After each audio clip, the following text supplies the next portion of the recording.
जगत पिता ब्रह्मा जी बोले, नारद, अब मैं पापों को नष्ट करने वाली तथा पुण्य और भक्ति प्रदान करने वाली प्रबोधिनी एकादशी की कथा कहता हूँ। भागीरथी गंगा मनुष्य को तभी तक फल देने वाली है जब तक कार्तिक मास के शुक्ल पक्ष को देवोत्थानी एकादशी नहीं होती है। नारद जी ने पूछा, हे जगत पिता, एक संध्या को भोजन करने, रात्रि में भोजन करने और पूरे दिन उपवास करने से क्या फल प्राप्त होता है, उसे आप विधिवत समझाइए। ब्रह्मा जी ने कहा, हे नारद, एक संध्या को भोजन करने में एक जन्म के तथा रात्रि में भोजन करने से 2 जन्म के और पूरे दिन उपवास करने से 7 जन्मों के पापों का नाश हो जाता है।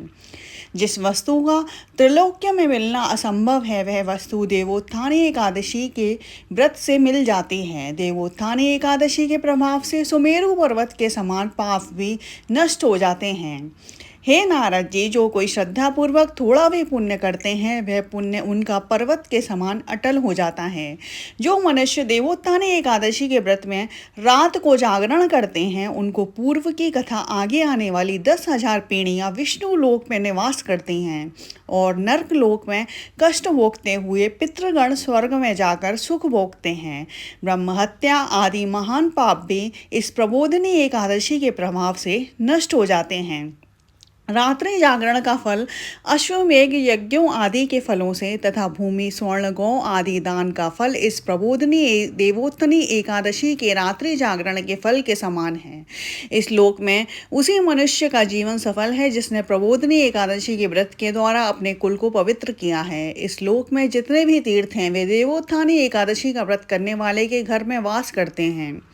मनुष्य को समस्त कर्मों का त्याग करके ईश्वर की प्रसन्नता के लिए इस कार्तिक मास की एकादशी का व्रत अवश्य करना चाहिए। इस व्रत के प्रभाव से मनुष्य पुनः जन्म नहीं लेता है तथा कार्तिक वाचिक मानसिक पापों का नाश हो जाता है। इस दिन जो दान, जप, होम, यज्ञ आदि भगवान की प्राप्ति के लिए किया जाता है, उसका पुण्य अक्षय होता है।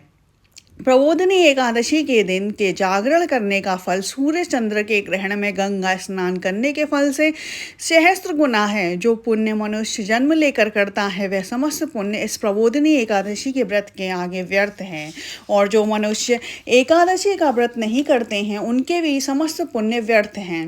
अतः हे नारद, तुम्हें भी विधि पूर्वक भगवान विष्णु की पूजा करनी चाहिए। जो कोई मनुष्य कार्तिक मास में धर्मपरायण होकर अन्य व्यक्तियों का अन्न नहीं खाते, उनको चांद्रायण व्रत का फल प्राप्त होता है। कार्तिक मास में जो मनुष्य भगवत कथा का थोड़ा सा अधिक सुनते व पढ़ते तथा सुनाते हैं, उनको 100 गौ के दान का फल मिलता है।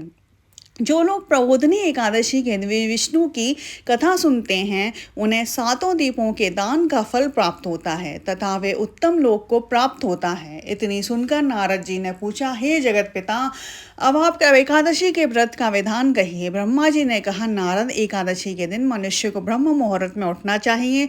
नदी, तालाब व कुआं आदि पर स्नान करके व्रत का नियम लेना चाहिए।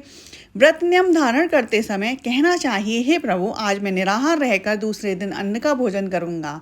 हे जगदीश्वर, आप मेरी रक्षा करो। इस प्रकार प्रभु की विनय करने के पश्चात ही पूजा करके व्रत को प्रारंभ करके रात्रि जागरण करना चाहिए और भजन कीर्तन गीत गाकर कथा बाजे नृत्य आदि से संपूर्ण रात्रि व्यतीत करनी चाहिए।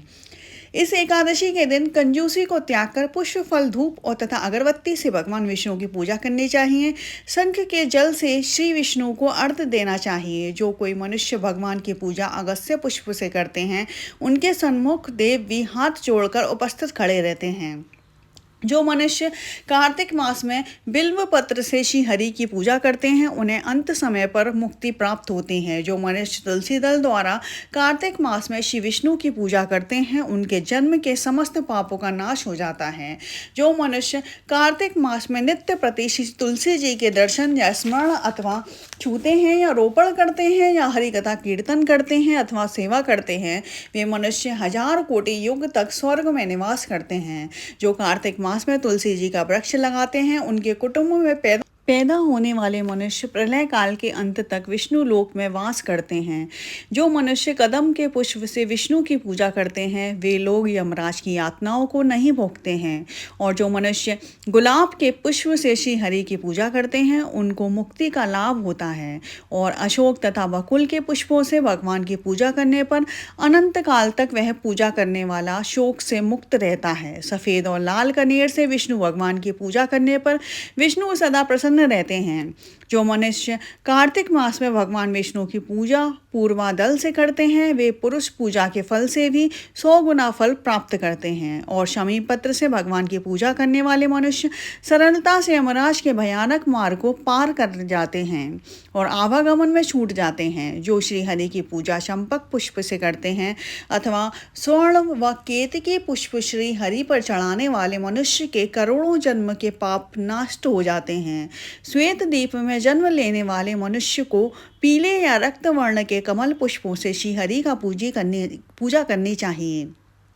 प्रातःकाल नदी में स्नान करना चाहिए। तब स्नान करने के पश्चात श्री विष्णु की प्रार्थना करते हुए अपने घर को आना चाहिए और भगवान विष्णु की पूजा करनी चाहिए।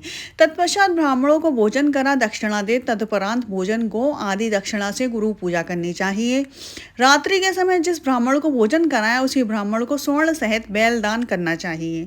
जो मनुष्य स्नान करते हैं उन सबको दही तथा शहद का दान करना चाहिए। जो मनुष्य फल की आशा करते हैं उन्हें फल का दान करना चाहिए तथा तेल के स्थान पर, व्रत के स्थान पर दूध तथा अन्न व चावलों का दान करना चाहिए। जो मनुष्य इस व्रत में भूमि पर सोते हैं उनको व्रत की समाप्ति पर शय्या दान करनी चाहिए।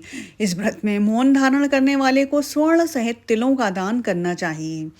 जो बालों को धारण करने वाले हों उन्हें दर्पण का दान करना चाहिए। और जो मनुष्य इस व्रत में कार्तिक मास में उपान्य धारण नहीं करते हैं तथा उन्हें उपान्य का दान करना चाहिए तथा नमक त्यागने वाले को शक्कर का दान करना चाहिए।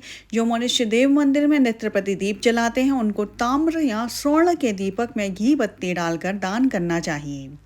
जिस मनुष्य ने चातुर्मास्य व्रत में जिस वस्तु को त्याग दिया हो उसे दान कर फिर से उस वस्तु का सेवन करना चाहिए। जो मनुष्य देवोत्थानी एकादशी के दिन विधि पूर्वक श्रद्धा और भक्ति के साथ व्रत करते हैं उन्हें अनंत सुख मिलता है और वे लोग स्वर्ग को प्राप्त करते हैं। इस दिन काचरे का सागर लिया जाता है।